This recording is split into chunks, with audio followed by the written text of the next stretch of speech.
And welcome to 10%.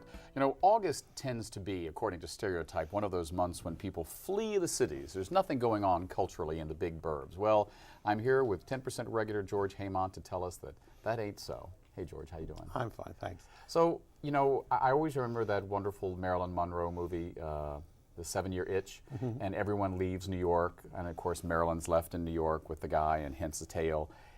San Francisco doesn't empty out like that, does it? No, people take, trips up to the river and other places, but what most people forget, people think that the arts industry closes down during July and August because they figure, well, the San Francisco Opera Summer Festival is over, and then the big guns are not going to start until September when you have the usual, traditionally the society calendar launches. The opera opening, the ballet opening. But there's a lot of stuff here happening. Outdoor theaters especially, and also quite a lot of wonderful stuff indoors. Well, you were just talking about a production that's going on in the East Bay, Woodminster Amphitheater, which has always been one of my favorite spots because it was a WPA-built project on this gorgeous hillside overlooking San Francisco Bay, and they did musicals. Well, it's really interesting. They do what I now call legacy musicals, and it's not just because I saw a lot of the original productions a half century ago. But this summer they're doing Oliver. They'll be doing My Fair Lady in August and Finian's Rainbow in September. At the same time, Broadway by the Bay, which is now moving into the Fox Theater in Redwood City, is doing The Music Man. And up in Walnut Creek, you have Festival Opera doing The Most Happy Fella, which is rarely done. And it's a wonderful, wonderful show. And in terms of outdoor theaters, you also have Cal Shakes, which is performing. Right now they're doing the Verona Project, and in August they'll be doing Shaw's Candida. You have Shotgun Players, which is a wonderful company, and every summer they do a production in the park. This year it's called The Road to Hades. In Golden Gate Park? No, this is in John Hinkle Park in Berkeley. Ah. It's a tiny little area. They do fabulous productions there.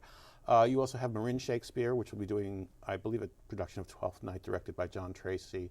And right now I think they've got a Macbeth up on stage. What about the mountain play? I remember when I first moved to San Francisco 20 years ago, for a few seasons, I always went to the mountain play in Marin. Is that still going on? I think it's still going on. I've never gotten up there because, the irony is, if you're an arts critic in the city, there is so much to do between film festivals. I mean, I joked with a friend that this coming weekend I'll be camping out in the Castro Theater where we almost lived there for 4 days during the Silent Film Festival, which is an incredible experience. And it also has the kind of audience, nobody's using cell phones during the film because they are locked into it. And it's 4 solid days from like 11 in the morning till midnight. Well, it's not just the performing arts. I know in the North Bay and Sausalito, there's the Sausalito Artist to Work local open house all the first weekend of September, Labor Day, and Sausalito Arts Festival. Why does it all seem to be outside? Is that just because during the summer everyone goes outside? I think it's because you can go outside and freeze during the summer here.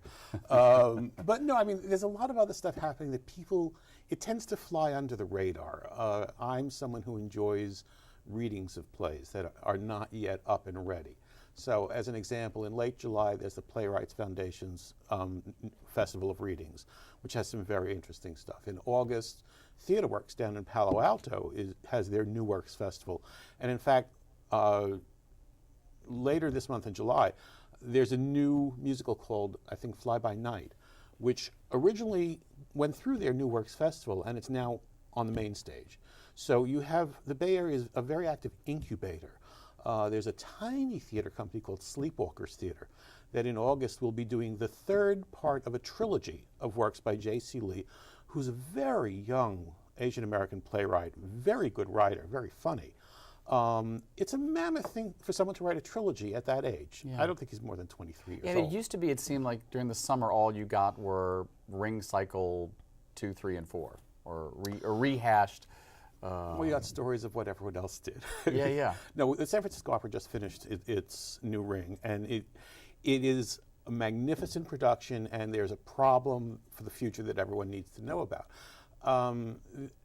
This production was originally supposed to be co-produced with Washington National Opera, and they ran out of money and had financial problems, and they're merging with Kennedy Center, which has a much stronger financial fundraising apparatus. However, this is a magnificent ring. It's also being billed as an American ring because it doesn't follow the usual old-style format. The most amazing thing, Francesca Zambello and her creative team have been able to incorporate film in a way that you feel like you're watching an IMAX movie with Wagner's music. Well, and is more of this becoming almost a necessity for classic performing arts groups like a San Francisco Opera? They have to make it look hip and young and video It's ready. not that it's hip and young, it's that we never had technology like this available.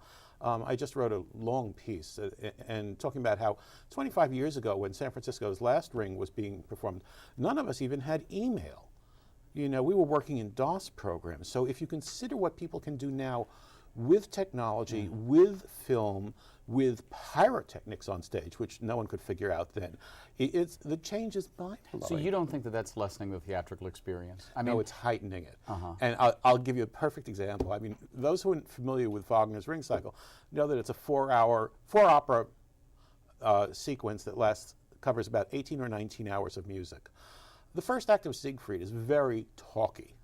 And when it finished, my friend turned to me and said, "That was fast. What was that, 45 minutes?" And I looked at the clock and said, "No, it's an hour and 20 minutes. And usually you could sit there, if it were being done in German with no titles or no translations, and feel, is this ever going to end? So it has become a much more intense dramatic experience that carries the audience, it lifts the audience up. But the important thing is that this Ring should not be dormant. It takes a tremendous amount of pre-planning, years, to put on a Ring. And hopefully, if Kennedy Center gets it together, within 10 years, they should be able to do it. I mean, whenever I speak with you about what's going on in Northern California culturally, it always excites me to go back to live performance, because there was a period, and correct me if you think I'm wrong, from the mid-90s to like early 2000s where people were saying, live theater, you know, their theaters are going to die, opera companies don't know how to keep up with the Facebook generation, but you seem to think that they're finding ways to compete in an age when there's a lot more competition for eyeballs, much less getting butts in seats at a theater. I don't think it's a question of dealing with Facebook. I think it's a question of putting on good theater. And just because something comes from, let's say, a tour that started in New York, doesn't mean it's good theater. There are many good things, but there are some incredible small companies here that do much better work than you'll even see sometimes. Well, now you've reviewed all over the country. I mean, when you were writing for Opera News and other publications and Opera Now, it seemed like the center of the performing arts world, well, it was. 20 years ago, 30 years ago, the center of the performing arts world was on the East Coast, and it was New York. And now, it seems like the center of the performing arts world, if you include things like Cirque du Soleil and live performance, it's Las Vegas. Do you think that's true? No. I think there's been a decentralization because of social networking, because of computers, because of the internet. I mean, look at it this way. You can now take a flight to Europe, a direct flight from almost any port city in the United States. You used to have to go through Kennedy Airport to do that. The same effect has happened. I mean, particularly during the 70s and 80s, there was a tremendous spread of regional opera and regional theater companies. Now, that's all taken for granted, and now what you find happening is a lot of new shows that eventually end up on Broadway are getting their incubation stages and their workshops and their tryouts in regional theater companies like the Old Globe in San Diego or Theater Works in Palo It's no longer Alto. tryouts in Hartford or something like that. It's tryouts. No, because you can't afford it. And the other thing, which ironically is that because of the web, now if you do anything close to New York, there's instant gossip and people are hacking it to death. I mean, if you just look at what happened with Spider-Man, the people were tearing it to shreds online before it could even get a chance. Well, and Julie Taymor made a speech about this at a recent theater conference, saying it's very hard to put something on in the creative phase when, you know, it's like having little, what were the things in Jurassic Park? It's like having velociraptors, you know, tearing you to shreds before you can even get up. Well, now you're a critic, so you're not allowed to sit in the audience and tweet. But that's not prohibiting someone from to your right or left tweeting out, "Oh God, this is Drek," or "I love this." Well, there are some. Everyone's a critic now. Is that true? Well, yes, many people are. That doesn't mean they are articulate enough to know what's going on, or sometimes it's just a question of saying, "I'm here, aren't I fabulous?"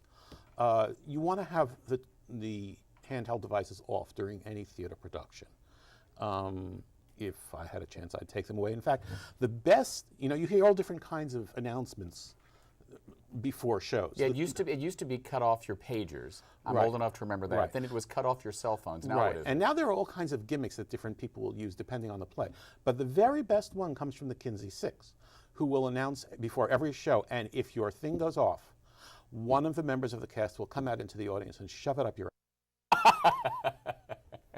Do you see people reaching for their pockets to shove stuff off? Some of them are reaching to turn it on, you know. Yeah. And the Kinsey Six will be here, by the way, in early August at the Raz Room. So you sound like you're pretty bullish on theater in Northern California. Oh, very much so. But there really was there was a time when people thought we were once again a backwater. There was a time when a lot of people were dying, and going to the theater was not as much fun as it used to be. There is now also a lot of theater that is being created, and it's fascinating because it's no longer, you can now have a gay play that's not an AIDS play. You know, And there was a period when every gay play equated an AIDS play. There was a period when just walking through the Castro was more dramatic than you needed to see on any stage. So we've come a long way. Again, marketing has changed tremendously, and the sense of collaboration has changed. Magic Theater did a production called The Lily's Revenge recently. It was like the old ridiculous theater company of Charles Ludlam, but it was a mammoth production that lasted something like 5 hours. They were serving food in between, but it was also a collaboration using local artists. And there is much more of a sense that we can write stuff locally, we can produce locally, and we have plenty to do. And we have plenty for George Heymont to see. Right. We've been speaking with my cultural landscape blog writer and arts critic George Heymont. Next up, we'll be speaking with Mark Smolovitz about the 8 Story Project and its documentary, Still Around. We'll be right back.